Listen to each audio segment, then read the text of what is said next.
I'm trying to decide what I want to do when I grow up.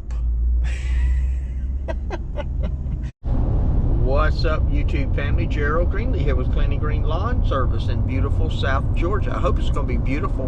We're just going to make it beautiful, I guess, or something.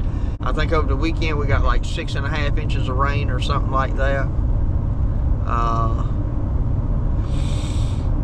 So yeah, it's just been wild, man. We went from no rain to constant rain. So there we go. That's what you got to deal with in this industry, working outside in general. So it is what it is. All right, YouTube posse, it is 7:43, so I've been working up here about an hour and a half, and all I did was the front. You probably can't see that back there. You might be able to see this other side on the way out if the sun isn't too bad.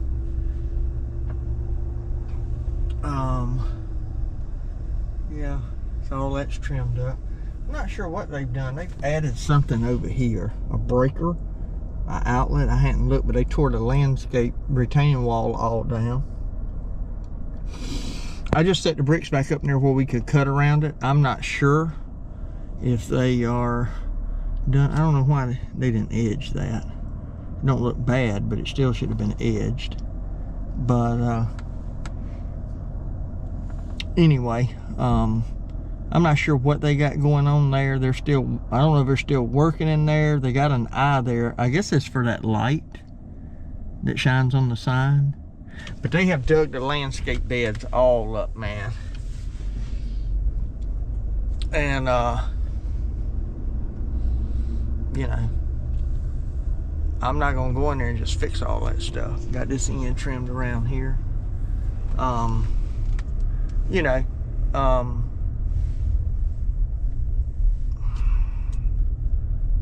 I mean, the contractors that come and tore that stuff up should be fixing it. So if I fix it, I mean, I'm gonna charge for it. So, and they hadn't asked me to do it, so I don't know. They're not real picky about stuff here though, so maybe they just gonna let it ride. I don't know, until next February.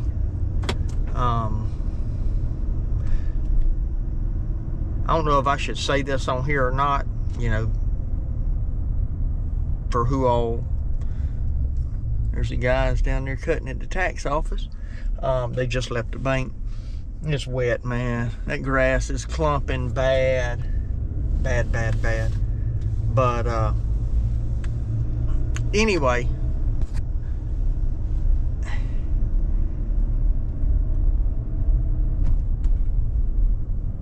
I'm still debating on whether I want to say it or not. You know, a lot of people watch this stuff. You don't ever know who's watching it. And I ain't gonna say nothing bad anyway. I'm just not that way. And I really don't care. The banks, I am most likely not going to renew my contract with them. So we probably won't be going over there next year to do, you know, the mulch and all that stuff, to trimming the trees. And I might do that for them if they need that done, because that's basically where we started our contract with them. And that at that time, I think the contract runs through, it either runs through January or February. I'd have to go look. And if it runs through February, normally we do the mulch in February. So if they wanted that done, I would probably go ahead and do that and the tree trimming for them. That way it could all be set up for a new guy to take over. But I'm thinking that I'm probably just not going to renew the banks. And really the reason behind that is the banks, you know, they have some detail and stuff to them. You know, it's a lot easier to find somebody to go cut grass than it is to keep landscape up. And the whole landscape thing, man, it's just it's time consuming. And yeah, you know, if you charge right or whatever, make sure I don't get backed over by this guy here. You know, if you charge right and all that, you're still making good money, and I get that. But I'm one of those kind of guys, you know, I realize there's some things in life you just got to do that you don't like to do, but I'm not a big fan of landscape.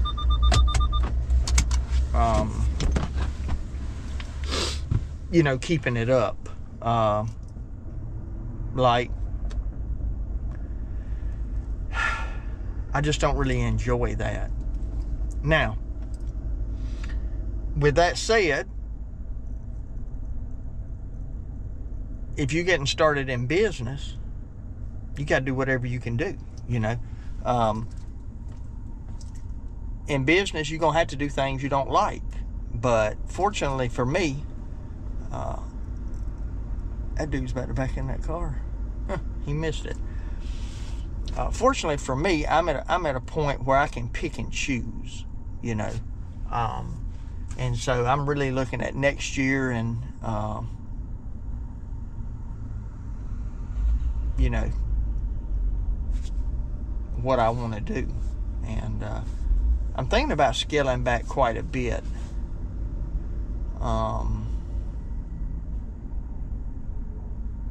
So, and really, now I'm gonna scare, you know, I scare people if I say something like this, probably, you know, because I know people from the church watch.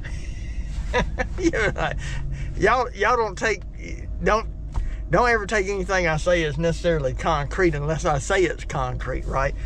So, you know, I don't know.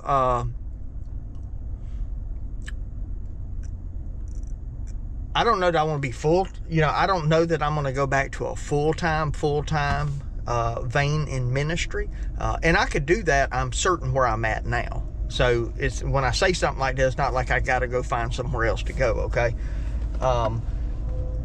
Actually, the position I took at a church was a full-time position. They made it bivocational for me. So I'm thinking about, you know, next year, I may want to be, I don't want to really be full-time in lawn care. I'm not going to give it all up, though, because I do enjoy doing it. It's a good way. Well, it's a good way to make a good living, but it's a really good way to make money on the side. You know, when it's just basically extra money. You know, you're paying for the business's equipment and whatnot, but you put a lot of money in your pocket. And just to give you an example, if I was still at the church that I left, and I picked out some of my best accounts, and I worked a day and a half by myself, I would make as much money as I make now doing this somewhat full-time, pretty much full-time, and being bivocational at church. Now, there's a big difference, because right now I got guys doing the work. You know what I mean? So, but the problem is with guys doing the work, it's got to be done, and you got a lot of labor, which they cover their own labor. They make me money, so it's not like I'm losing money to have them work. But there's a lot more overhead. My insurance is way more expensive than it was when I was by myself. The amount of equipment I need, you know, and I don't necessarily need everything I got, but if it was just me, you know, I'd probably have 3 lawnmowers, right? Instead of 5. 2 of them I'm paying on. I wouldn't need, you know, I don't need a 2019 and a 2021 truck if it's just me. You still need a backup, but I wouldn't need, you know, 2 newer trucks, let's say. And then, of course, when you got newer vehicles, that plays into the insurance and all that kind of stuff. So, I'm at a point in the business where either I would need to scale up a little more, to justify operating like I'm operating now, or it would be better if I scale back and go solo, not have the headache. Now, you know, the downside of that is I was gone for a week. I mean, we had our student camp for Sunday, Monday, Tuesday. Wednesday I left, went to Panama City Beach, stayed down there, got back Saturday morning. And, you know, it rained last week. It was a mess. And the guys got all but 2 properties done, you know. So that's the trade-off. If you're doing it by yourself, you know, leaving for a week, getting away for a week is much harder to do. So anyway, that's a long story. I'm just looking, you know, I'm trying to decide what I want to do when I grow up. Anyway, I'm running here in Market and grab me a cup of coffee. I got a doctor's appointment in 37 minutes, so I'm just kind of hanging out to then, and we'll see what else we get into. All right. I got some lawnmowers loaded up. You mowing grass today? No. It's always something. I asked my son-in-law several weeks ago about the bearings in the front wheel on the Super Z. I don't know what it is, but the X1, I had constant problems with the wheel bearings, and the Super Z seemed like it's going to be the same. Now the Standard, I ain't had no trouble with them. And man, I keep them things greased, you know, and I know everybody says, oh, it's a seal bearing, you don't have to grease it. Whatever, man, I don't know. It's got grease fittings on it, I grease it. And ironically enough, it's the left front one that I had trouble with on the X1, and it's the same one I'm having trouble with on the Super Z. And I mean, that thing got 500 something hours on it, I think. So I was asking him about warranty, and but he probably forgot about it, because if it wasn't under warranty, I was going to change it myself. I mean, they ain't hard to change, but I'm at the point now, I'm not even going to worry about it. If it is, it is. If it ain't, I'll just pay them that little bit of labor or whatever to do it, I reckon. But my old Super Z was in the shop last week, or got out of the shop last week, had to have a new, it wasn't charging, so it had to have the new, I forget what voltage regulator, I guess, and a new key switch, and now the PTO won't come on. They took it off trailer, parked it at the house. I got on it, gonna mow my grass when I got back from vacation. No PTO. So I don't know if the switch is bad. I don't know if something got unplugged, you know, while they were doing it and ain't plugged up. I don't really know. But the Super Z's out today, and they said, hey man, this, I mean, the bearing, you could just hear a little knock to it, but now Z-Man may be exaggerating. He said, oh, it's wobbling, and so I'm gonna take them to Skag. I got the old Super Z on here, I'm putting a new Super Z on here, and I'm gonna drop both of them off. I was actually headed up to fix a gutter, but I was like, you know, I might as well go ahead and get this done and get it out the way. So there you go, man. Always something, right? Always something. Thankfully, this ain't like a really, really bad week. Hopefully the Super Z will get fixed quick, the old one. Now, I'm sure they don't have them bearings in stock. They could have, but, you know, if I had to order them, I don't know when they'll come in. But I don't want to mess something else up on it. You know, you mess up your hub or you whatever. So, if it's even as bad as Z-Man says it is, but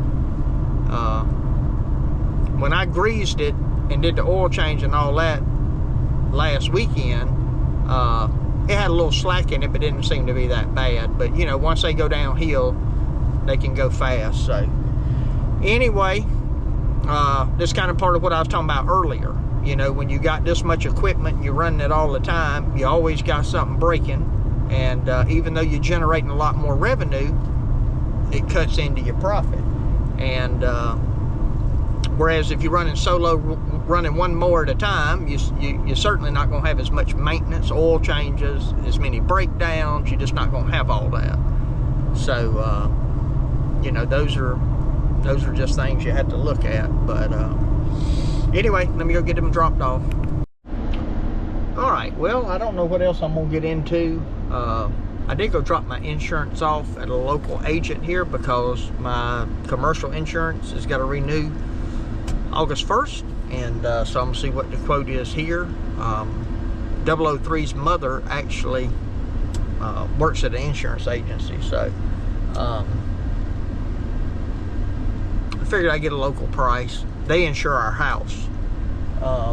So figured I'd get them to check on this, and then I may look at my personal vehicles too. So anyway, video's been pretty long already, so I think I'm gonna go ahead and shut it out here. Appreciate y'all watching. Hope you enjoyed me being back, and hopefully you seen the short earlier when I was at the dealer. They had two new 72-inch Hustler Super Z's up there with the 35 horse, the FX 1000 on it.